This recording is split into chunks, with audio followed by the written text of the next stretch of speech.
Hi guys, well week 3 is in the books. Time to review week 3 and discuss week 4. Before we go any further though, there is a few things that I wanted to bring up. For starters, not having a game tomorrow night I think is a bit ridiculous by the NRL.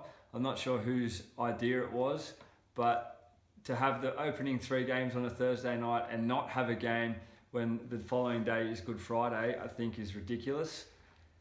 On top of that, AFL opens their season tomorrow night, so they're losing out viewers to the AFL. They're almost gifting them the slot for the night. So I think that's a brain explosion.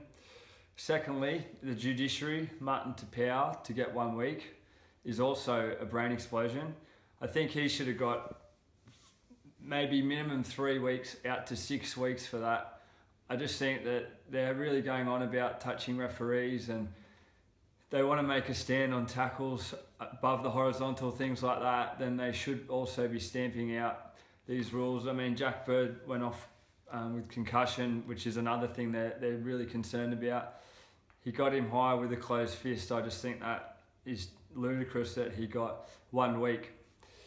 Also this week, I'm going to start a Bonehead of the Week award. And this week, I think everyone would fairly agree that it goes to GI for that field goal against the Dragons, the Terry Lamb moment. So I don't know how happy he'd be about that, but he gets the inaugural award, so well done GI. Okay, wrapping up the games, we'll go Friday night. We've got the Dogs and the Eels, which I thought was quite a good game. I think Parramatta are really starting to find their feet and their forwards really stood up against quite a big Dogs pack, and they really got into the arm wrestle, which you never see Parramatta do, and they eventually got them in the end.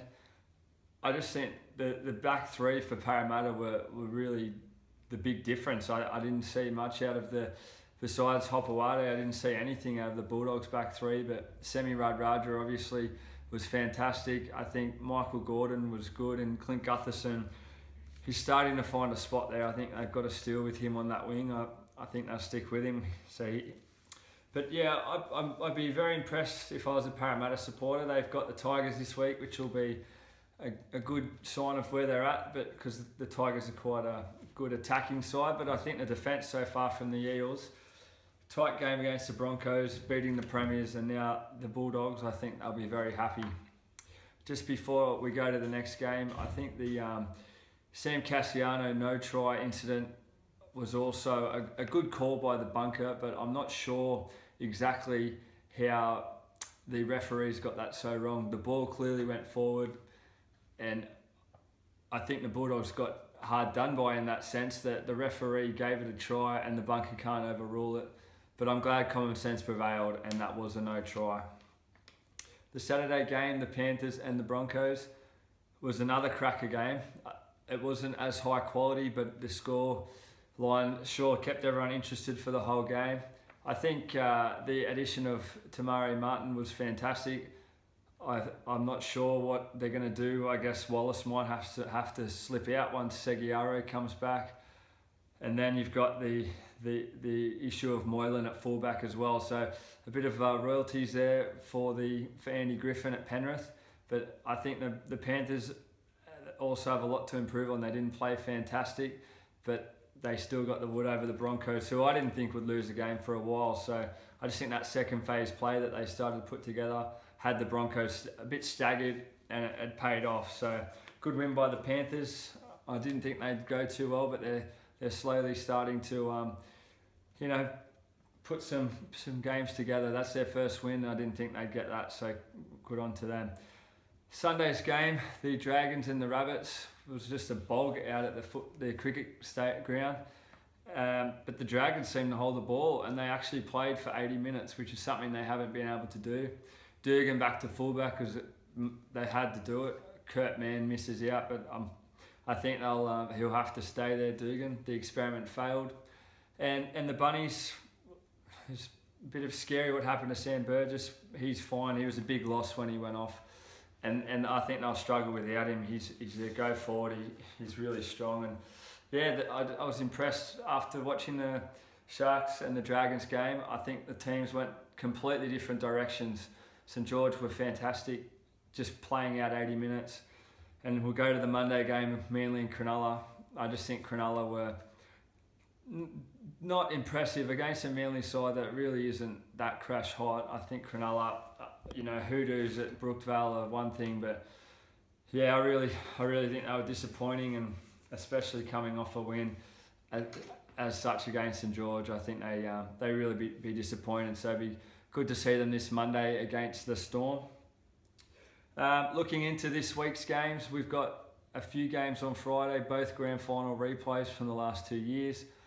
The Rabbits and the Dogs, at this stage, Sam Burgess is not playing. If he does, I would be surprised if he does. I don't think it's worth risking a neck injury.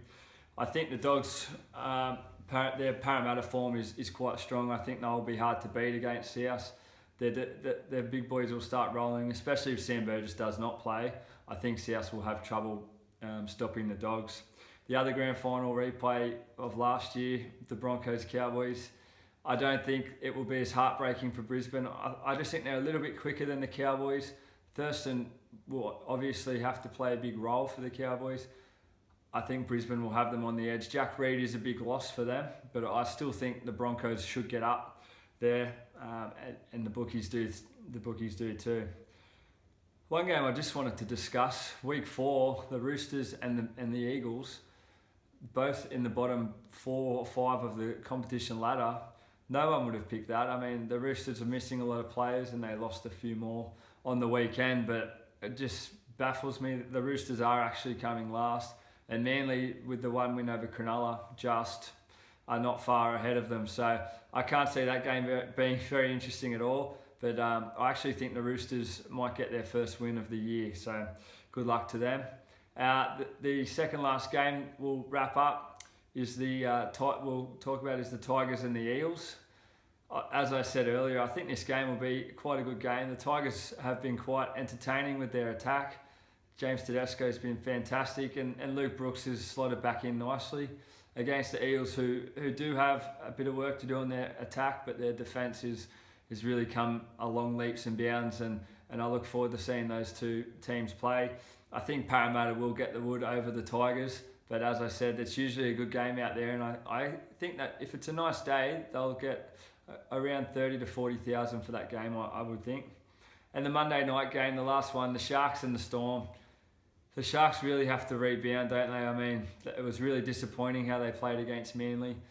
I think Melbourne on top of the ladder will be hard to beat. They're just so consistent. They play for 80 minutes. Craig Bellamy knows how to get the best out of his players. And unfortunately, I think Melbourne will come to Cronulla and get the wood over the Sharkies.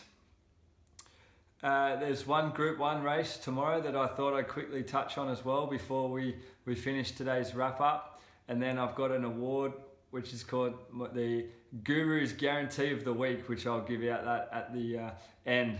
So the Group 1 tomorrow is race 6 at Moonee Valley, and my tip for that race is number 10, Holler. I think the horse is a massive chance, but I didn't go too well last week, so don't get carried away with that. And the guarantee of the week this week is going to be Parramatta to beat the Tigers. So good luck to the Eels. Hopefully they don't let me down on my first guarantee of the week. Anyway, guys, I hope everyone's well. Have a good week, and we will see you next week. Thank you.